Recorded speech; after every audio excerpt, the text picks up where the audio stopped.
This is episode 9 of Soundproofist. Today, I'm going to talk with Dr. Arline Bronzaft, a New York City-based researcher, psychologist, educator, noise activist, noise consultant, problem solver, and mentor. We'll learn about some of her activities and her insider knowledge around the politics of noise pollution since the 1970s. And we'll talk about where we might go from here. In addition, we'll get some perspective from the next generation, her grandson, Matt Santoro. Matt has grown up under the flight paths of LaGuardia Airport, and it's impacted him at home and at school.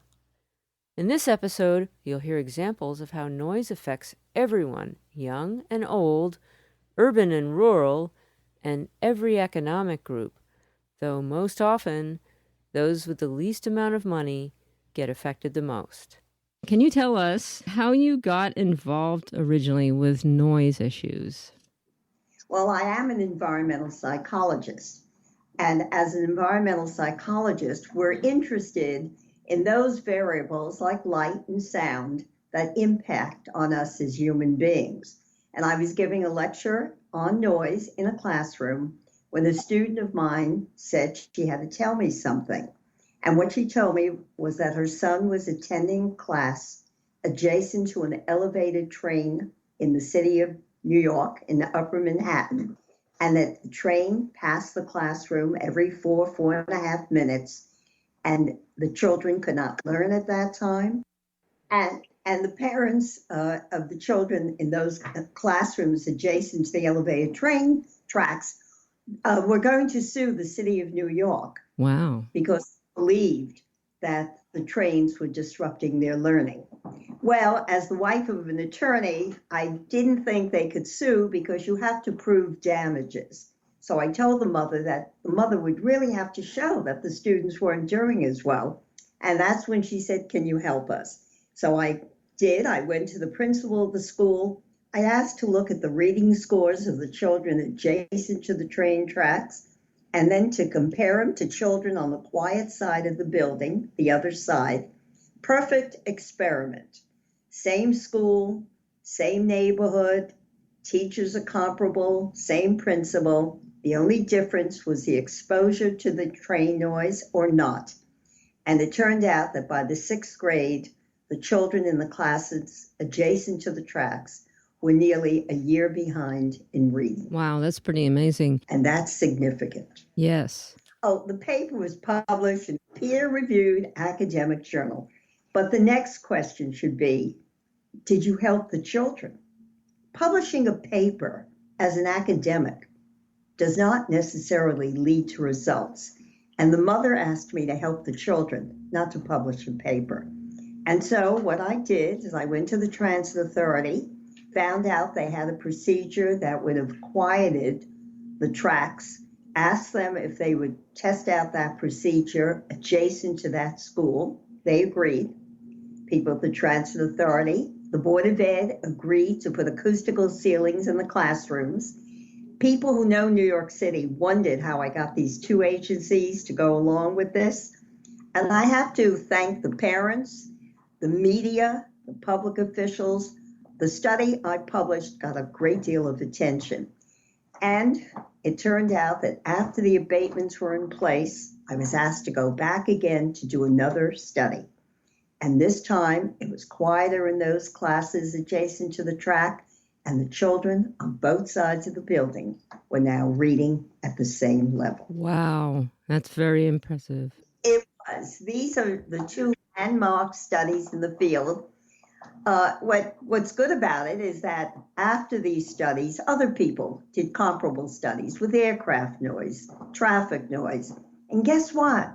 Children really can't learn in a noisy environment. And I tell people my daughter was 8 at the time, and she said, "Mommy, what are you doing?" When I explained what her mommy was doing, she said, "Mommy, how could children learn in a noisy classroom?" I guess she got it when she was 8. She was probably experiencing it herself. But the point was that once these studies were done, I got a phone call from a parent whose child was being exposed to aircraft noise. And I said, yes, I think it would be comparable, and please use my studies to assist you. So now it's years later. The research is in. Noise does impact adversely on children's cognition, on children's learning. The teachers find it difficult to teach. And in the United States, the Federal Aviation Administration has spent several $100 million to abate schools near airports. So those two studies, I think, led the way. And there are many schools near airports, and now there's abatement, and it's the studies and the research that has led up to the actions that the FAA has taken. It's ironic that now, once you're out of the classroom and you're in the workplace, we're in very noisy workplace environments. So we've kind of gone full circle from protecting the learning environment, but now you go to work and you need to focus, and you're sitting in this shared desk environment with many, many, many other people, and people talking on cell phones and everything. The studies have been done on that. Gary Evans, professor at Cornell University, has addressed the issue of noise in the workplace. Yes, you need quiet in a workplace too. You also need quiet when you're going to sleep, and you have neighbors upstairs that are noisy, or traffic, or you want to just sit and relax in your backyard and you can't because of aircraft noise. So there are many sources of noise in our society.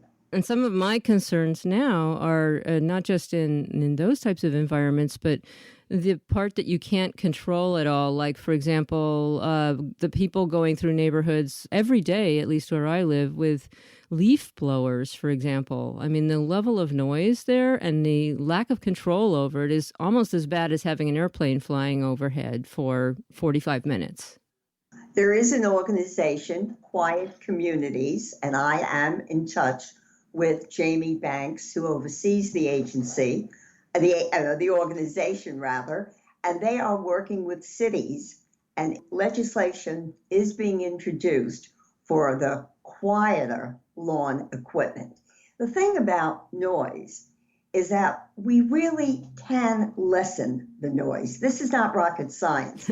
After my studies, the Transit Authority asked me actually to be a consultant. I was a consultant to the Transit Authority on noise. I've never taken an engineering course, and yet I was able to assist them in designing a quieter traction motor. We know what to do to lessen the noise around us. It's we lack the will. We're not willing to do it. And I want to add a very important component, and it is one that our country is concerned about, and that's cost. We're always worried that if we have to lessen noise, it's going to be costly. Well, let me ask you, how much would the cost be to remediate children whose learning has been impeded by the noise of the planes or the trains?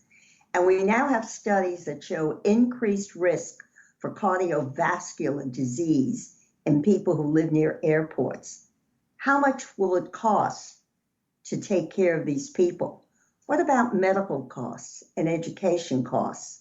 I think it would be far cheaper if we remedy the problem before, and you will see that we can make the world quieter and we will save money. I think so too. I agree. The question is really, how do you map those costs to legislators? And legislators are representing industries that are often very noisy, and they look at the profit end of things. So how are you going to impress on them that some of these costs are actually being caused by noise? Well, in the 70s, when the Office of Noise Abatement and Control existed in the Environmental Protection Agency, you could approach government to discuss this.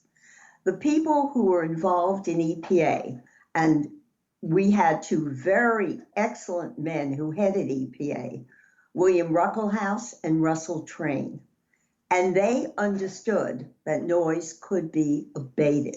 And what they were about to do at EPA when Ronald Reagan became president is they were going to ask industry to start in decreasing the noise by employing techniques that would lead to products that would be quieter air conditioners, quieter washing machines, quieter dishwashers. And the program was going to be called Buy Quiet. And that sounded terrific. And then Ronald Reagan became president. Because the industries, and this is my hypothesis, said that they'll get to these things when they wish to. They didn't want it imposed on them. They didn't want the government telling them what to do. Mm-hmm. And essentially defunded the Office of Noise Abatement. The interesting thing is the industries did come up with quieter air conditioners, did come up with quieter dishwashers and washing machines, and we're even talking about quieter cars now, electric cars. I think the pressure there came from the public. The public demanded this. The public went to their legislators and pushed them to do it. I think they could have been done earlier.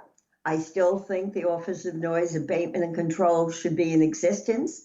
I think EPA should be functioning in other areas as well. I think in the long run, you will find that when you introduce quiet into the environment, the health of the people, we're talking about mental and physical health, those could be far more costly if they're impaired than actually producing something that is quieter.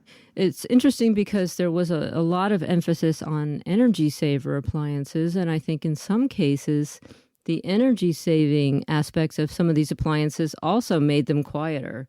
In some cases, like dishwashers, for example. Yes, they go hand in hand. In fact, Eric Lindbergh, who's the grandson of Charles Lindbergh, is working on developing a quieter aircraft, but it also will be less polluting with respect to the air. So you do find the two go together. I would like to see the green world, the people who talk about green, the legislators that are focusing on the green world. I'd like them to include noise. I don't think noise gets included as it should next to air pollution and climate change. They all work hand in hand. And you're correct that you will find that when you save energy, you also will have probably a quieter product. And the people who are running for office now should be able to include noise pollution as they talk about air pollution and climate change.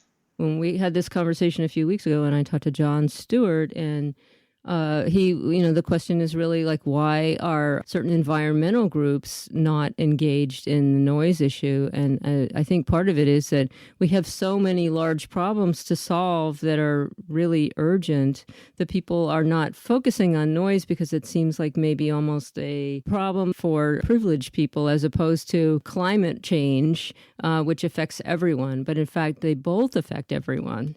You know, the wonderful thing about aircraft noise, it's an equal opportunity offender. Mm-hmm. I'm now doing this interview in Queens, New York. People who listen to this interview who live in Queens will understand very clearly when I say that the house in which I'm sitting now is in the path of the flights from LaGuardia Airport.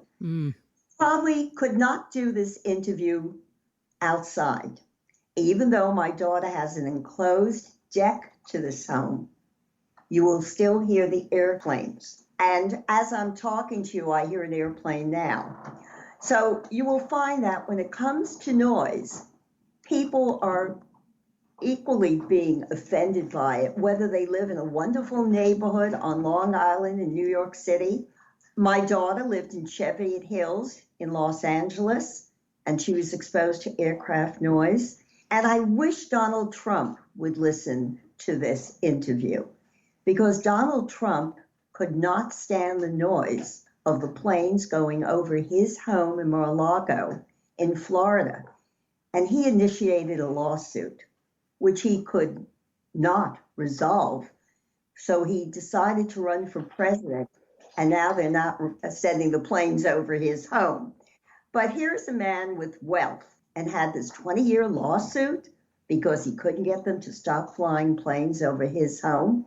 So I think you will find when it comes to aircraft noise, people are going to be exposed to it, whether they live in poorer homes or more well-to-do homes. Though I do agree that in neighborhoods that are poorer, there are more of the sources of the noise, and those people are being impacted in more than just one way, in a number of ways. Multiple ways. Yeah, I agree.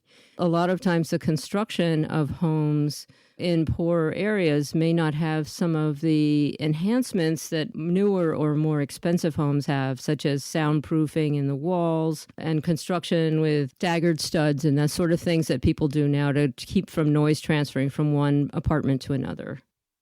Agreed. But again, that falls on the landlords. Yes. And they should go to the Owens Corning site, because I did work with Owens Corning. Owens Corning realized that homes should just not be visually beautiful, but also in terms of sound, they should be comfortable and pleasant. And I think people who are building homes should be aware of this and provide the people who are living in their homes, whether they're built in well-to-do communities or poorer communities. In the long run, we're all going to pay if people are going to be stressed out by noise, and this is going to affect their health, their mental and physical health. Then we as taxpayers are going to pay for this because their medical bills are going to be higher. I think people have to look at what happens when you don't pay attention to potential noise. The costs will be greater. I focus on costs because I don't think the Transit Authority would have asked me to come in as a consultant if I was going to just tell them to spend money. It turns out that if you have a train and its wheels are not true and smooth, and you have rail that have problems, and the train itself is bouncing on the rail, making noise, it's also putting stress on the entire system. And eventually that system is going to break down. And the Transit Authority at that time understood that. That's exactly the issue that we've had in the Bay Area for a while with the BART trains, because the tracks were old. There's only one tube going underneath the San Francisco Bay, and the noise is well over 100 decibels when you're inside the tube. And so they had to try to do some track maintenance while at the same time not disrupting the commuter schedule. And I don't think it's really very successful so far. I'd love to know how you managed to do that. If you keep the wheels smooth, now here's what I've learned. If you keep the wheels smooth, you have to have a procedure in maintenance that checks on when the wheel may in some way show a problem. There may be some dent. If you have rail that's smooth, you must make sure that the vats that lubricate the rail are filled. I've asked the question, are your vats filled? And at one point I was told, we don't know. So my daughter went to Stanford, so I am familiar with the system out there. Maybe you can give me a connection and I can make a phone call and see if what I learned about working with the New York City Transit Authority can help them in San Francisco. You obviously have learned that even though this wasn't your original path, you learned a lot about the engineering of train tracks. And actually, yes, it probably would be a good conversation to have if I could find the right person to connect you to. It is a problem. When I wrote a paper on the way, we know the way, we don't have the will. I did one strictly on transit, which I should share with you, because what I learned when I went to the Transit Authority, of all the ways you could prevent the noise. Let me just give an example, which I think is just so simple. The Transit Authority was going to buy a traction motor where the fan that cooled the motor, its tips were hitting the housing that enclosed the motor and the fan. And the tips of the fan were hitting the housing, making noise. I simply said, what if we just cut off a little bit of the tips? The fan will go around and it won't make noise. Plus, if the tips are going to hit the structure enclosing the fan and the motor, it's going to break down faster. So by cutting the tips, you'll get a quieter traction motor, but one that will last longer. Absolutely right. Did it work? It worked, and they listened to me. I worked with the engineers, and I got to learn a lot about what to do in transit to make it quieter. But what I really learned is how much money they could save by a quieter system. And this really illustrates how, as an activist, as a noise activist, you can start to solve problems, which is by learning the details about the engineering of something and then testing whether or not a relatively simple solution can make a difference. And in this case, in a couple of these cases actually, that's exactly what you did. Yeah, well, even though I'm a psychologist, I'm still an academic, and I still believe that you have to do research to demonstrate that noise impacts on people's health and well-being. I find that the researcher has to go the next step. We have to apply this research in a way that helps people. And that's what I do as an environmental psychologist. I do the research. I've done research on the effects of aircraft noise on people's health and well-being. But I also feel that once I've completed the data, I would like to join with other researchers and introduce this data to legislators, to the public, and the media. The media, very important, and we have to have action. And so it's not just enough to publish a paper. One has to, I think, also go the next step and see that that research benefits the people in our society. And that does seem to be the challenge where, many people have done research on similar topics, but it seems like we have this massive body of research, but we still haven't really necessarily implemented solutions to some of these issues. And some of them have actually gotten worse. I agree. That's why I said it's not the way. I think we know how to do things. I'm going to quote from an Environmental Protection Agency booklet that came out in 1978. 1978, do you hear me? 40 years. Yeah, 41 years ago. And they were actually quoting someone who spoke about this earlier. It's in their book, Noise, a Health Problem. The booklet did not say, is noise a health problem? The booklet said, noise, a health problem. And in that booklet, it said, while we may not have found the connection between every cause and effect, we have not made a link between the cause and the effect. We have enough data to know that we must do something about noise. Not to means we're subjecting people to suffering. So we may not have found out everything. I may not know exactly which part of the brain is being affected by this particular noise, except I know the person's suffering. That's enough for me. The person is suffering. I don't know if I have to go back into the laboratory and clearly define what has been aroused in the cerebral hemispheres that have led to that suffering. It's suffering. Why don't we do something about it? So while I do appreciate lab work, I am a Columbia University graduate, PhD from Columbia, spent many hours in the lab.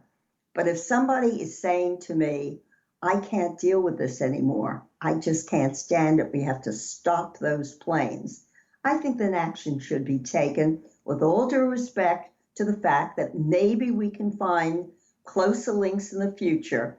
But as the EPA booklet said, to not do anything now means we're allowing people to suffer. I agree.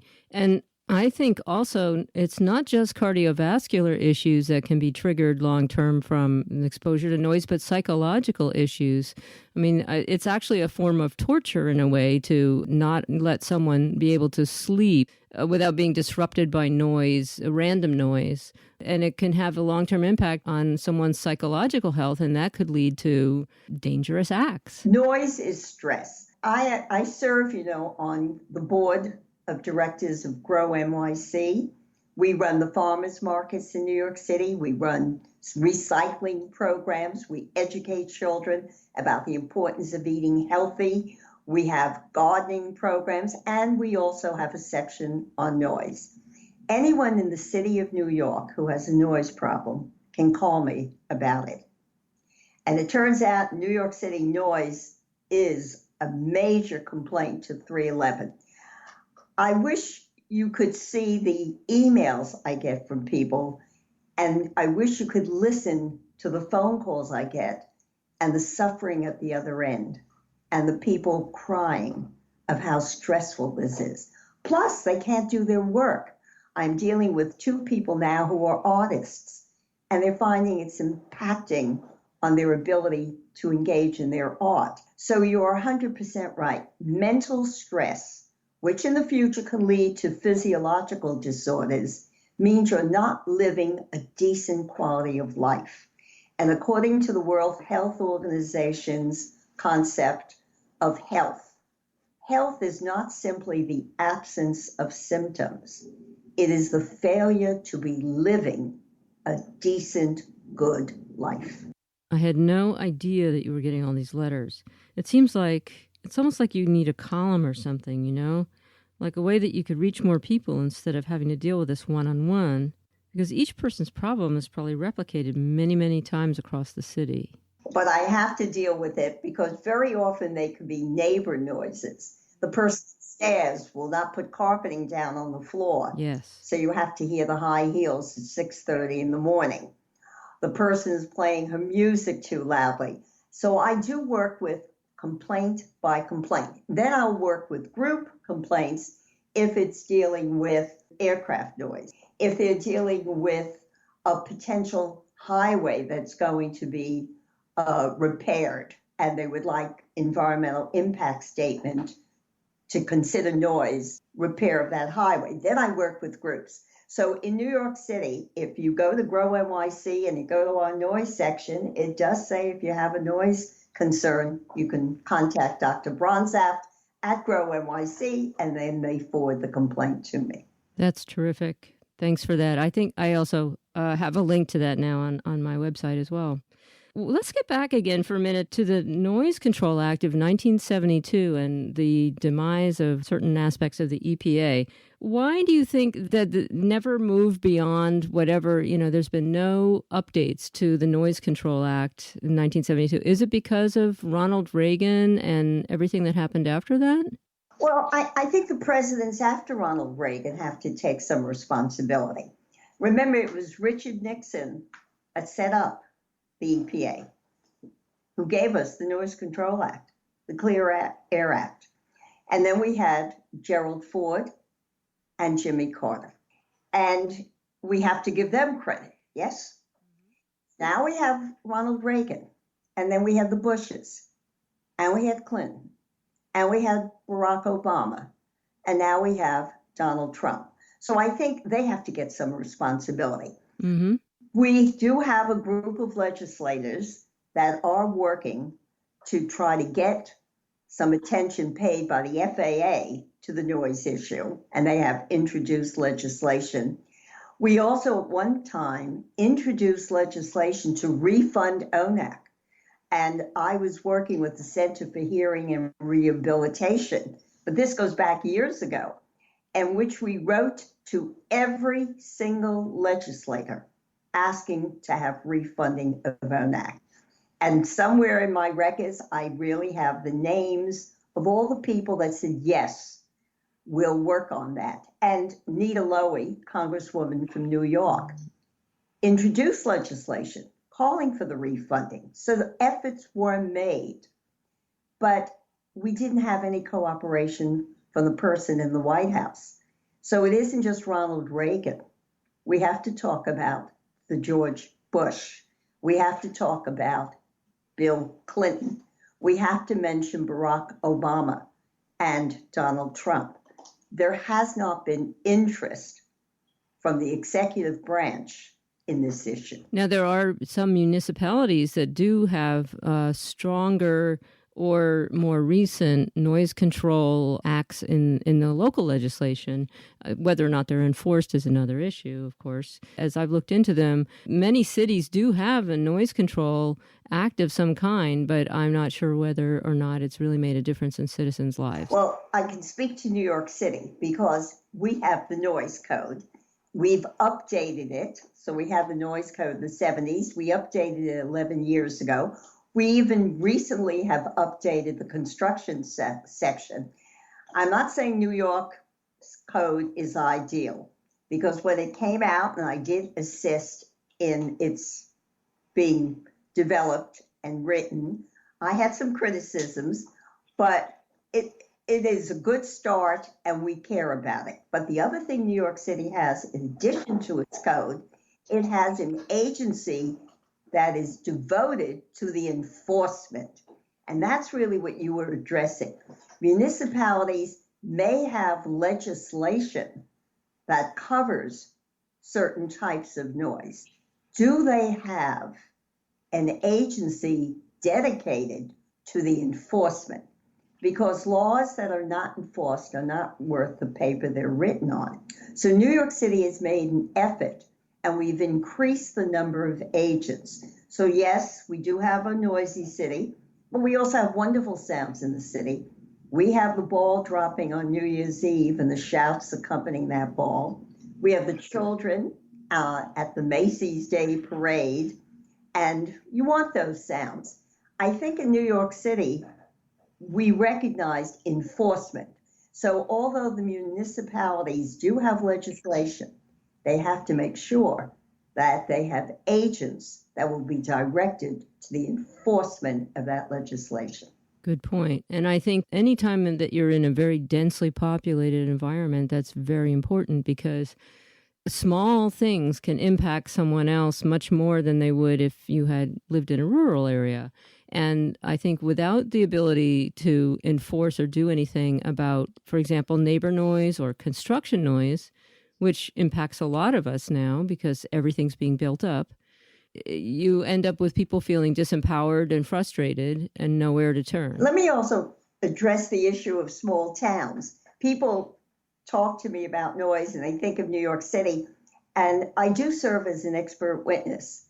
And I'm going to give you the areas: Wyoming, Montana, Texas. Now you're going to say to me, Wyoming and Montana. And let me tell you, the small town in Wyoming had a complex of senior citizen homes. So someone is 62 years old, buys a home in the senior citizen community, and would expect that it would be quiet. And what a wonderful way to have a home that you've wanted all these years while you were working. And then you hear a motocross raceway is going to be built next to your home. How are you going to feel about that? And you're in Montana or you're in Wyoming. Really? Wow. And that would be your worst fear, not even one that you expected to have happen to you. It's almost as bad as the airport.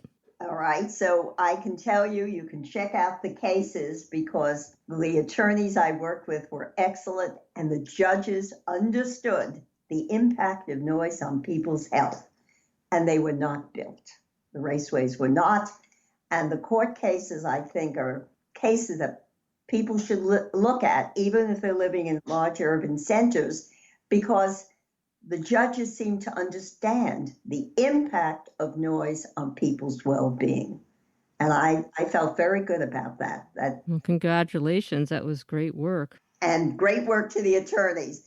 We just wanted to also mention here, even though I know about these publications already, I'd like all the listeners to know, you've written some books. Yes. And certainly contributed to different publications. Let's talk about those books for a minute. Mm-hmm. So Why Noise Matters, you were a co-author on that book with 3 other people, or was it 4 other people? 4 other people, all British. I was a lone American.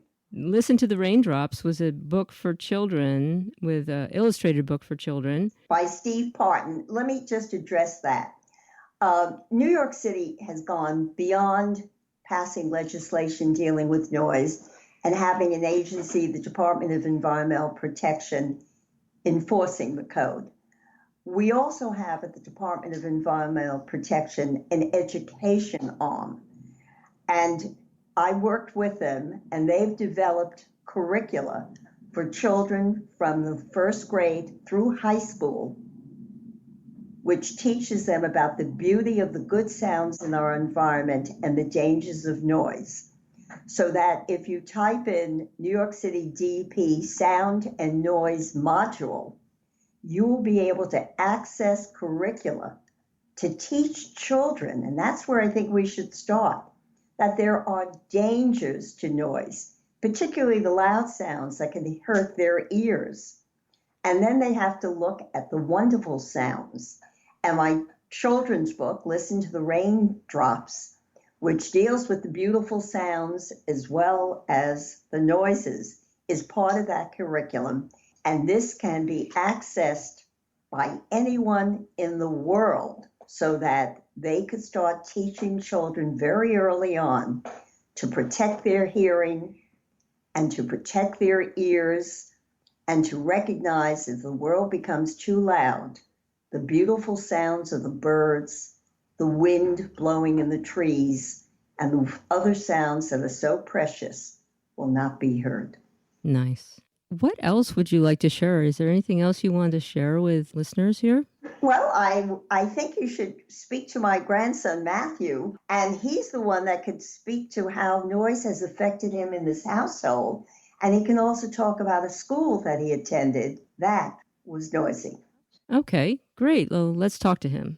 Hi, my name is Matt, and I've dealt with noise ever since I was playing outside, which was also in kindergarten, and it was a lot of noise from airplanes that would fly from LaGuardia Airport, and it always would be very loud, and it went from up and down, so sometimes it would be very loud, and it mainly woke me up for the past year. Last year it really got bad, and it woke me up at around 5:30 in the morning, which, was kind of, not so pleasant to be woken up to. Does it go on all night? It's not all night. It does happen sometimes at night, but it's not typically at night. Mainly I notice it in the morning and outside. Do you try wearing earplugs or anything, or does it, even the earplugs maybe don't help? I never tried wearing earplugs.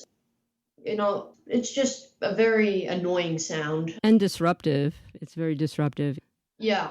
And I'm sure you're also much more aware of noise in general just because of your grandmother, right? And her work. Yeah, especially at school with the trains before. But this is now, it's not trains in my past school. It was actually planes, and it was especially bad in one side of the class. And, it was already harder to learn in that class because it was a language class, but planes did not help at all. Certainly, trying to speak another language when there's any kind of background noise is very, very difficult when you're in the learning process. And I think planes flying overhead, considering how many planes there probably are flying over New York every day, how many minutes apart do you think they are? I'd say from the times that I actually counted, around there was one every 2 to 3 minutes. That is a lot. That is really a lot. And they're all probably fairly low at this point, circling over New York as they leave the airport. Yeah, they are, they're during takeoff, and they are using a high amount of power. And it's mainly just a few, just a tiny piece of land that gets affected, then it goes over water. But that piece of land is so close to the airport where it gets extremely loud. Did your other classmates also used to talk about this and complain about it? Well, if I ever brought it up to them and I said, oh my gosh, these planes are annoying, then they would comment on it, but they wouldn't bring it up theirself. I know also that you are technically oriented. Do you ever consider going into a field that would be dealing with engineering or acoustics or anything that would involve noise abatement in the future? Has that influenced you at all?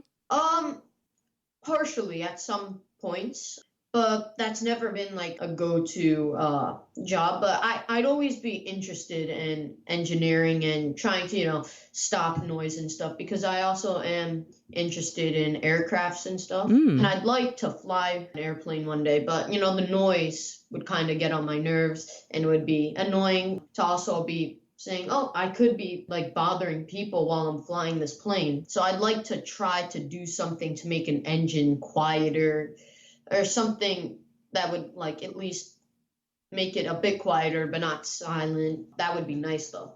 It would be. I'm sure it's possible. Hopefully someday we will not have some of these issues in the classroom or disrupting people's sleep in the same way that we have right now.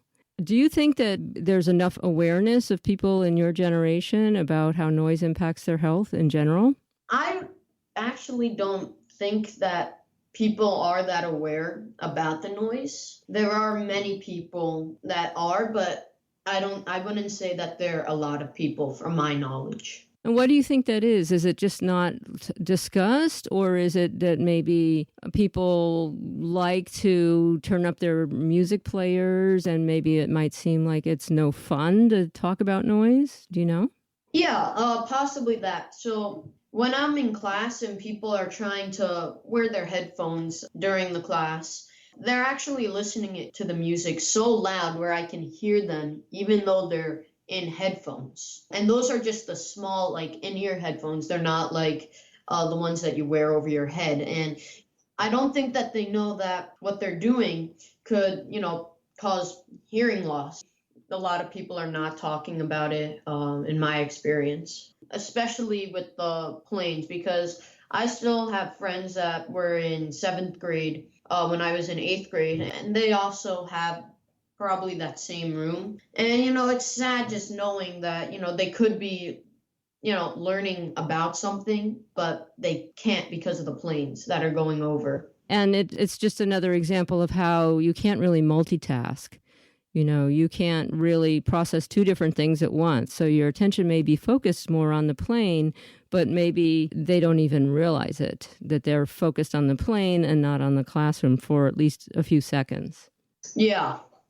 That actually, kind of happened to me. And I'm like, why am I listening to the plane? I should be listening to the teacher, or listening to the lesson. Okay. Well, thank you. I really appreciate it. Sure. Carrie, it's true he's my grandson, but he's complained about the noise on his own. And when he calls me, in fact, he's one of the people who complains to me. But that's why the sound and noise module, this educational program for students, I think is very important. I think students do not realize that by listening to that loud music, they will probably be losing their hearing a lot earlier than they would if they were not listening to their loud music. But I do think that going forward, I think we need to also focus on particular issues. And as you've shown, as well as doing the research, focus on solutions and focus on money saved by actually implementing those solutions. 100%. I like to move forward. That's why I say educate young people, key, let them know about the potential dangers, and engage them in efforts to lessen the noise. Also, youngsters come home and talk to their parents about what they've learned in school. So I would like to think that these young people may be educating their parents. I think that I believe that we have enough research that we can demonstrate to our legislators, our public officials, that we need to do something about noise. And yes, I do link it to savings because our country seems to care about money. And I think in the long run, if we work on noise pollution and lessen it, we will not only have a healthier society, a happier society, but it'll also be less costly. I agree. Yeah. Well, thank you so much. And let me thank you, because it's you doing this that will promote the idea that we need a quieter society. We didn't speak as much on quiet. Quiet is very important, but let people know what we're doing, and you're helping in that. Thank you. I'd like to thank Arline Bronzaft and Matt Santoro for joining me in this episode of Soundproofist. And if you'd like to reach out to Dr. Bronzaft, you can reach her through the Grow New York City website. I'll put the link in the Soundproofist blog notes at soundproofist.com. Thanks for listening, and I hope this episode inspires you to get out there and make a difference.